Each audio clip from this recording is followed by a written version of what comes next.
ورحمة الله وبركاته.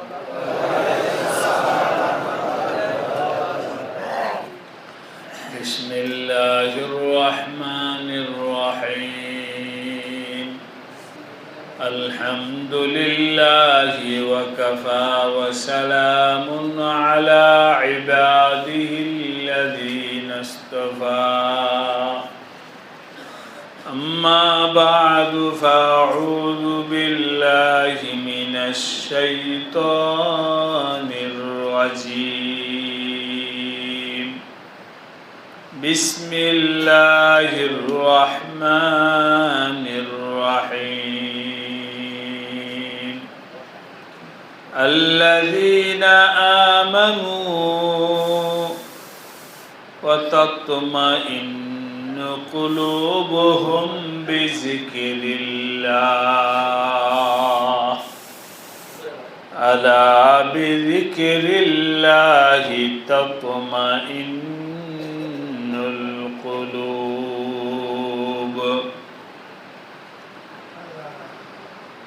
آمنت بالله صدق الله مولانا العظيم.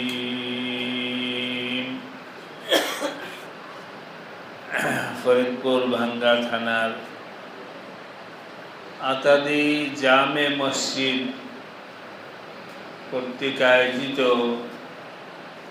আজকের এই মহতি ইসলাহি মজলিসে উপস্থিত হযরত উলামায়ে কেরাম, মুরব্বিয়ানে কেরাম, দীনী ভাইরা, পর্দার আলে আমার মা ও বোনেরা, আল্লাহ রব্বুল আলামিনের দরবারে অসংখ্য শুকরিয়া যে আল্লাহ পাক মেহেরবানি করে দয়া করে আমাদেরকে আজকের এই মুবারক মজলিসে হাজির হওয়ার তৌফিক দান করেছেন। সকলে শুকরিয়া আদায় করে বলি আলহামদুলিল্লাহ। আমি এখন আপনাদের সামনে পবিত্র কোরআনে কারিমের সূরাতুর রাদ এর 28 নম্বর আয়াত তেলাওয়াত করেছি। এই আলোচনাটা আমি এখানে আসার আগে মাগরিবের নামাজের পর কোথায় হোগলাডাঙ্গি ওই মসজিদে আলোচনা শুরু করেছিলাম, তবে মাঝখানে আলোচনা শেষ করে এই নিয়তে আসছি যে বাকি আলোচনাটা ওইখানে করব। আল্লাহ পাক আমাদের সবার দিলকে তৈরি করে দেন। আমার ভাই দোস্ত, আল্লাহ পাক এক একটা জিনিসের মধ্যে এক একটা মজা রাখছে। মজা, তেঁতুলের মধ্যে আল্লাহ মজা রাখছেন টক হওয়া, ঠিক কিনা? তেঁতুল কি? এটা একটা মজাই। চিনির মধ্যে আল্লাহ মজা রাখছেন মিষ্টি হওয়া, এটা একটা মজা। বাকিগুলো বলতে পারবো না, তবে সবাই বুঝি। বাঙ্গির মজা ভিন্ন, আপেলের মজা ভিন্ন, তরমুজের মজা ভিন্ন, এভাবে প্রত্যেক ফলের আলাদা মজা আছে। মুরগির গোশতের মজা ভিন্ন, গরুর গোশতের মজা ভিন্ন, এক এক মাছের মজা ভিন্ন, ঠিক কিনা? সব কার সৃষ্টি? সব আল্লাহ পাক করেছে, সব আল্লাহ পাক করেছে। কিন্তু কেউ যদি তেঁতুল মুখে দেওয়ার পর তেঁতুলের যে মজা, ওই মজাটা যদি উপলব্ধি করতে না পারে, টক লাগে না, তাহলে আপনারাই বলেন তো এই লোকের ব্যাপারে কি বলা যায়? বলেন কি বলা যায়? জোরে বলেন। টককে টক বোঝে না, অসুস্থ, ঠিক কিনা? মিষ্টিকে মিষ্টি বোঝে না, অসুস্থ। যেই তরকারির যেই মজা আছে সেটা সে জিহ্বায় দিয়া বোঝে না, অসুস্থ, ঠিক কিনা বলেন? আল্লাহ পাক বলেন, তেঁতুলের মজা না বুঝলে যেমনি ভাবে তোমরা অসুস্থ, আলা বিজিকিরিল্লাহ, শোনো আমার জিকিরের মধ্যেও একটা মজা আছে। জিকিরের মধ্যে মজা আছে। কোন ব্যক্তি যদি জিকির কইরা মজা না পায়, বলেন তো এই লোকটা সুস্থ না অসুস্থ? জিকির কইরা যদি কেউ মজা না পায়, তাহলে দোস্ত তার অসুস্থতাটা জিহ্বার মধ্যে নয়, বরং তার অসুস্থতাটা হলো কলবের মধ্যে। বাস, এখন আপনাদের কাছে সহজ হয়ে আসবে, নিজেকে নিয়ে একটু চিন্তা করি, নিজেকে নিয়ে, আরেকজনের দিকে নয়, আরেকজনের দিকে নয়। এখন আপনাদের এমন অবস্থা হয় নাই যে আমি আরেকজনের সংশোধন করব, আগে নিজের সংশোধন করার চেষ্টা করি। তো আমার ভাইরা, বাবাজিরা সবাই নিজেকে জিজ্ঞাসা করেন, জিকির করলে তোমার কেমন লাগে? কলবকে জিজ্ঞাসা করেন, জিকির করলে তোমার মজা লাগে কিনা? জিকির করলে তোমার চোখে পানি আসে কিনা? জিকির করলে আরো জিকির করতে মন চাই কিনা? জিকির করলে তোমার মনের মধ্যে প্রশান্তি আসে কিনা? একটু মনকে জিজ্ঞাসা করেন। যদি তালাশ কইরা দেখা গেল জিকিরের মজা হয় নাই, যদি বুঝা গেল জিকিরের মধ্যে ইতমিনান আসে নাই, জিকিরের মধ্যে দিল লাগি পায়দা হয় নাই, আরো জিকির করতে মনে চায় না, বুঝতে হবে আমার কলবের মধ্যে রোগ আছে, অশান্তি আছে, ঠিক কিনা বলেন? এই জন্যে ভাই ও দোস্ত, ওইখানে বলে আসছি, যেভাবে কথাটা ওইখানে শেষ করছি।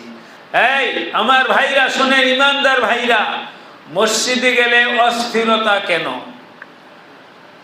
মজলিসে গেলে অস্থিরতা কেন? জিকির বসলে অস্থিরতা কেন? নামাজের মধ্যে তাড়াহুড়া কেন? মাছ যেমনি ভাবে পানিতেই থাকতে চায়, মুমিন তেমনি ভাবে মসজিদে থাকতে চাইবে। মুনাফিক বের হওয়ার জন্য তাড়াতাড়ি করবে, তাড়াতাড়ি কোন সালাম ফিরেই দৌড়, সালাম ফিরেই দৌড়, সালাম ফিরেই দৌড়। মুমিনের মসজিদে বসে থাকতে ভালো লাগবে। ওইখানে বলে আসছি আমার ভাইরা, একটু অনুশীলন করেন, মুজাহাদা করেন, মেহনত করেন। আমি মাগরিবের নামাজ পড়ার জন্যে মসজিদে ঢুকলাম, একটু নিয়ত করে ঢুকবেন, কতক্ষণ থাকবে? কথার কথা,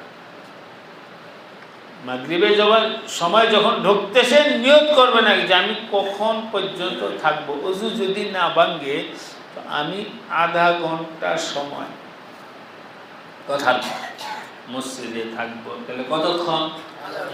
আধা ঘন্টা।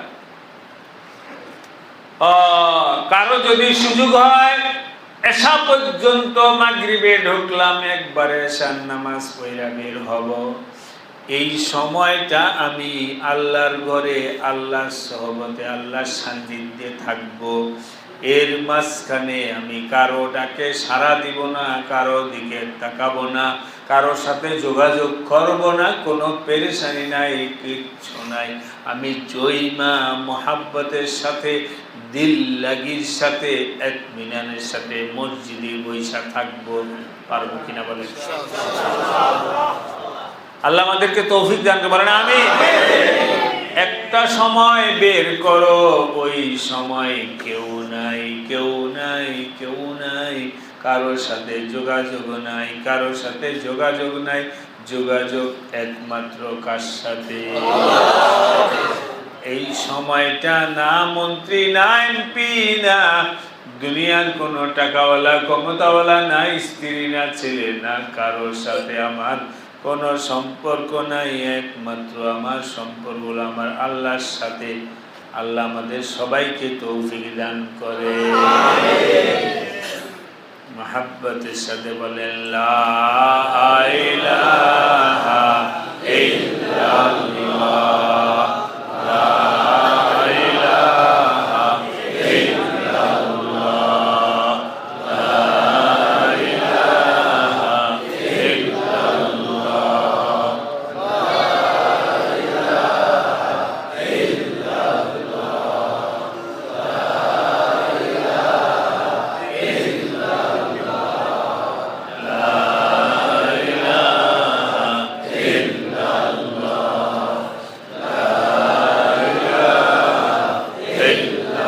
ইল্লাল্লাহ,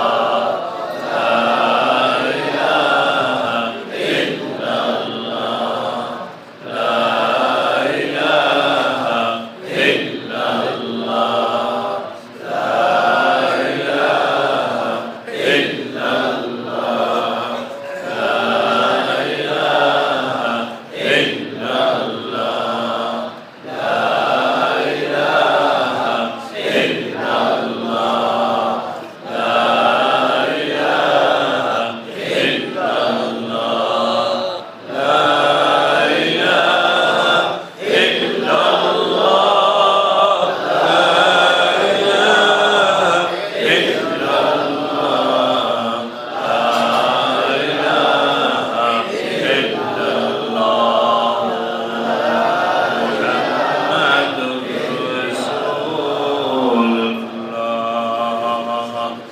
একমাত্র সম্পর্ক কার সাথে? আর কারোর সাথে আমার সম্পর্ক রাজি আছি আমার ভাই দোস্ত। লেখা রাখেন বইলা যাই রমজান বারবার বলেছি আল্লাহর সাথে আমাদের সম্পর্ক যেন ঠেকার সম্পর্ক না হয়। ঠেকার সম্পর্ক বুঝেন তো? বিপদে পড়লে আল্লাহ আছে, বিপদ থেকে বাঁচলে আর খবর নাই, এমন যেন না হয়। আল্লাহর সাথে সম্পর্ক যেন ঠেকার সম্পর্ক না হয়। আমার আল্লাহর সাথে সম্পর্ক যেন স্বার্থের সম্পর্ক না হয়। আমার আল্লাহর সাথে সম্পর্ক যেন মহব্বতের সম্পর্ক হয়। আল্লাহর সাথে সম্পর্ক যেন ভালোবাসার সম্পর্ক হয়। আল্লাহ পাকের সাথে সম্পর্ক যেন ইশক প্রেমের সম্পর্ক হয়। আল্লাহ আমাদের সবাইকে তৌফিক দান করে। স্বার্থের সম্পর্ক নয়, মহব্বতের সম্পর্ক। ঠিক আছে তো? কিসের সম্পর্ক নয়? স্বার্থের সম্পর্ক নয়, স্বার্থের সম্পর্ক নয়, মহব্বতের সম্পর্ক পয়দা করো। আমার আল্লাহ কি শুধু স্বার্থের জন্য? শুধু স্বার্থের জন্য? কারণ কি? মহব্বতের জন্য। এই জন্য আমার ভাই দোস্ত আপনাদেরকে বললাম কিছু সময় বের করো, যে সময় আমার সম্পর্ক কারো সাথে থাকবে না। আমার সম্পর্ক হোক সেটা 10 মিনিট, হোক সেটা 15 মিনিট, হোক সেটা আধা ঘন্টা, কিছু না কিছু সময় আমি বের করি।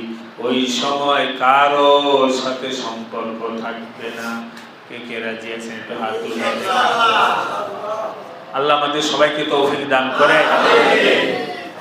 আপনাদেরকে জিজ্ঞাসা করে বলেন তো লা ইলাহা ইল্লাল্লাহ, আমাদের এই কালিমার মানিটা কি দোস্ত? লা ইলাহা, এই কালিমার মানিটা কি? লা ইলাহা কেউই বলেন, কেউই নাই।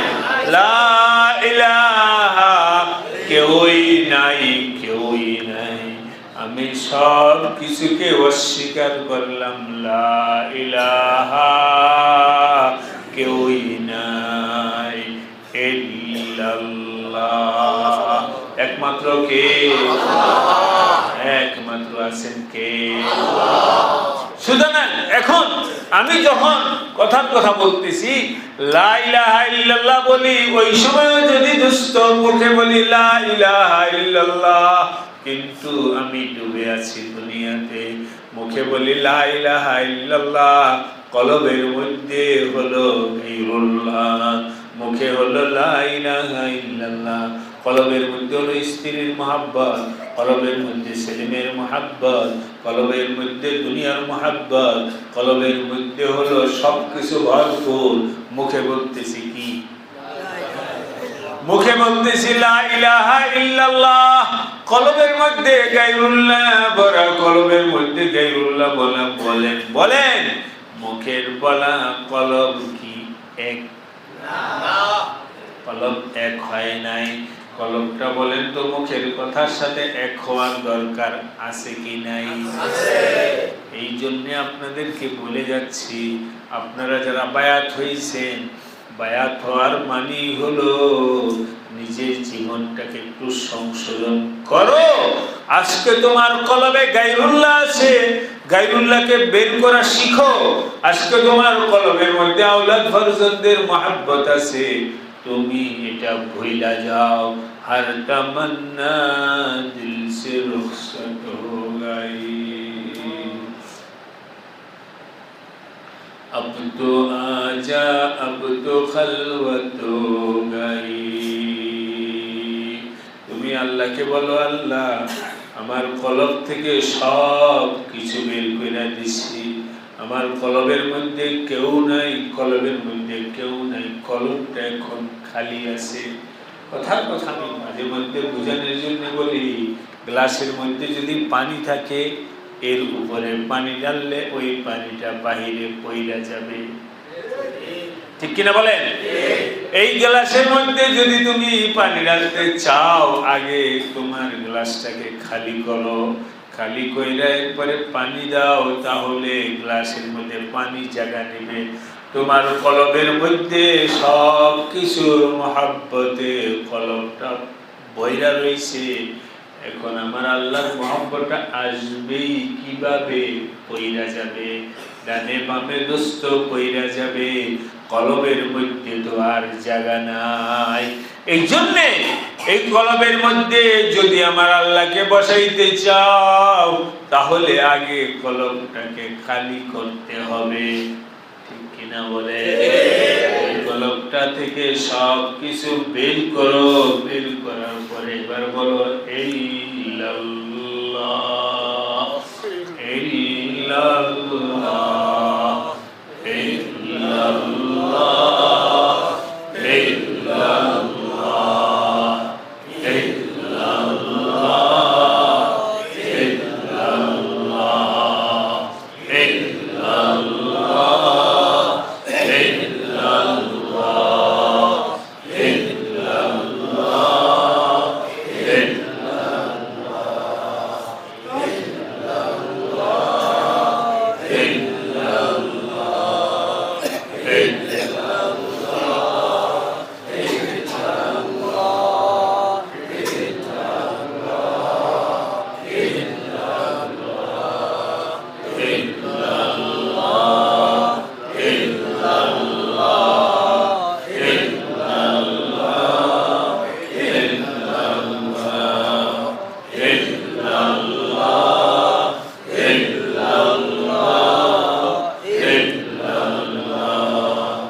আমার ভাইরা বলেন, নামাজ যখন শুরু হয় তাকবীরে তাহরিমের মাধ্যমে আল্লাহু আকবার বলে নামাজে ঢুকছেন,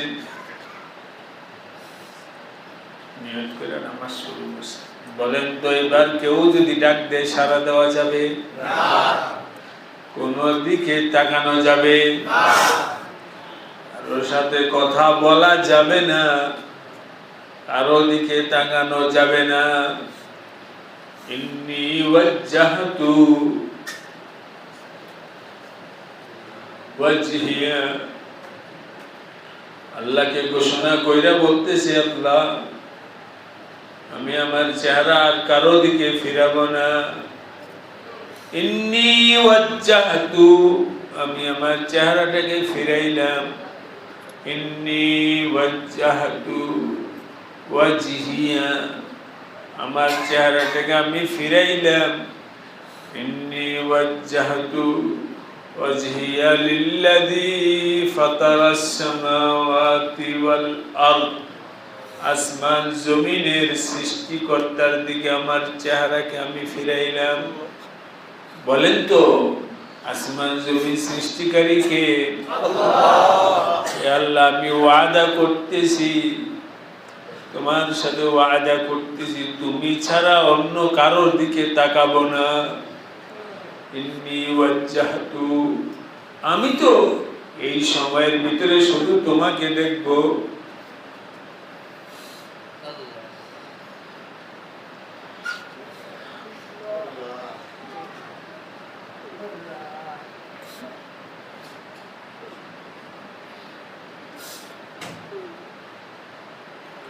إني وجهت وجهي للذي فطر السماوات والأرض حنيفا وما أنا من المشركين। সুতরাং এখন আর কারোর দিকে তাকাবো না, কারোর সাথে কথা বলবো না, কিছুই করবো না।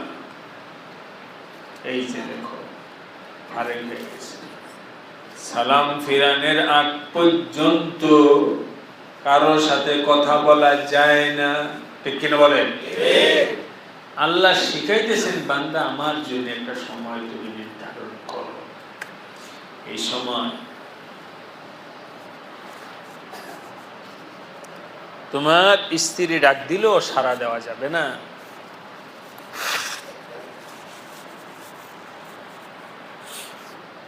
ছেলে মেয়ে ডাকলেও ডাকে জবাব দেওয়া যাবে না, কিচ্ছু করা যাবে না। কারণ এই সময়টা আমার জন্যে, কার জন্যে? ঠিক কিনা বলেন? আমার আল্লাহ চাইতেছেন তুমি আমার মধ্যে কিছু সময় ডুব দাও। অন্যদের সাথে সম্পর্ক থাকবে অন্য সময়, এখন আর কারোর সাথে নয়। এখন তুমি তোমার সময়টা আমার জন্য নির্ধারণ করো। একদিন এক সাহাবীকে নবীজি ডাক দিয়েছে, এই ওমর, ডাক দিয়েছে। আল্লাহ, সাহাবী ডাকে সাড়া দেন, উত্তর দেন। কিছুক্ষণ পর দৌড়াইয়া নবীজির সামনে আসছে। আসার পর নবীজি বললে, তোমাকে তো আমি একটু আগে ডাকছিলাম, তুমি আমার ডাকে সাড়া দাও নাই কেন? সাহাবী বললেন, ইয়া রাসূলুল্লাহ, আমি নামাজে ছিলাম। তুমি কোথায় ছিল? নামাজের মধ্যে তো কথা বলা যায় না, আমি কিভাবে আপনার ডাকে সাড়া দেব? এই বাচ্চাটা বসায় দেব।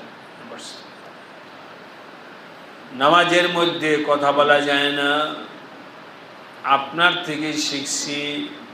নামাজের মধ্যে কথা বলা যায় না, নামাজের মধ্যে অন্য কারো দিকে তাকানো যায় না, এই জন্যে আমি আপনার ডাকে সাড়া দেই নাই।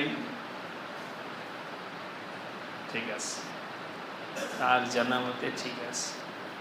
তো নবীজি বললে, মিয়া, নামাজে ডাকলে কারো ডাকে সাড়া দেওয়া যায় না, কিন্তু তুমি কি জানো না আমার আল্লাহ বলছেন সেই ডাকটা যদি নবীর হয়, সুবহানাল্লাহ, তাহলে তো নামাজ ছাইরাই ডাকের সাড়া দিতে হয়। যখন তোমাদেরকে নবী ডাকে যে অবস্থায় থাকে ওই অবস্থায় সাড়া দাও। সুবহানাল্লাহ বলেন। যাই হোক, আমি যেটা বলতেছিলাম ওইটাই আজকে আলোচ্য বিষয়। লম্বা কোনো বয়ান নয়। হঠাৎ করে ক্লান্তি, কিছুটা অস্বস্তি বোধ সব কিছু আছে। যাই হোক, তারপর কথা হলো আবার শুরুতে আসি। ভাইরা আমার, আমাদের ইসলাহ সংশোধন জরুরি। এর মধ্যে কয়েকটা কথা বলছি, একটু সবাই খেয়াল করে রাখেন, লেখা রাখেন। এখন না পারেন বাসায় গিয়ে লেখেন, যারা লিখতে পারেন। নিজেকে একটু পরীক্ষা করেন, নিজেকে একটু পরীক্ষা করেন। ডায়াবেটিস যেমন পরীক্ষা করেন, ঠিক এমনি ভাবে নিজেকে একটু, নিজের ঈমান আমলকে একটু পরীক্ষা করেন। নামাজ পড়তে আমার ভালো লাগে কিনা একটু নিজেকে নিজে পরীক্ষা করেন। নামাজের মধ্যে আমার মন লাগছে কিনা,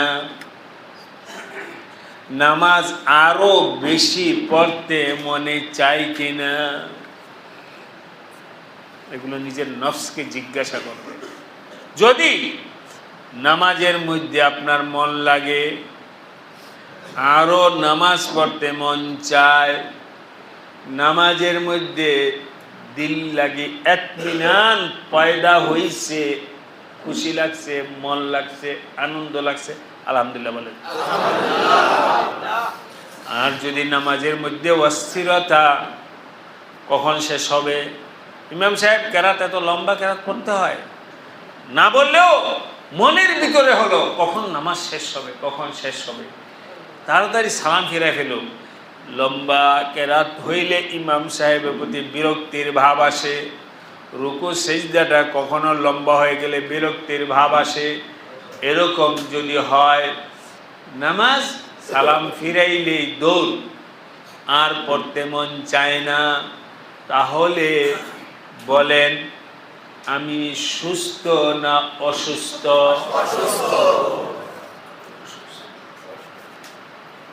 অসুস্থ। আমি কি? আমি অসুস্থ হইলে চিকিৎসা করার দরকার আছে কি নাই? অসুস্থ ভাইরা চিকিৎসা করো। আজকে এই পয়েন্টের উপরে রাখলাম। জিকির করলে যদি আরো জিকির করতে মনে না চায়, নামাজ পড়ার পরে যদি আরো নামাজ পড়তে মনে না চায়, জিকিরের মধ্যে যদি মন না লাগে, নামাজের মধ্যে যদি মন না লাগে, বুঝতে হবে আমি অসুস্থ, আমি অসুস্থ, আমি অসুস্থ। ঠিক কিনা? এই অসুস্থতা কাটানোর জন্যে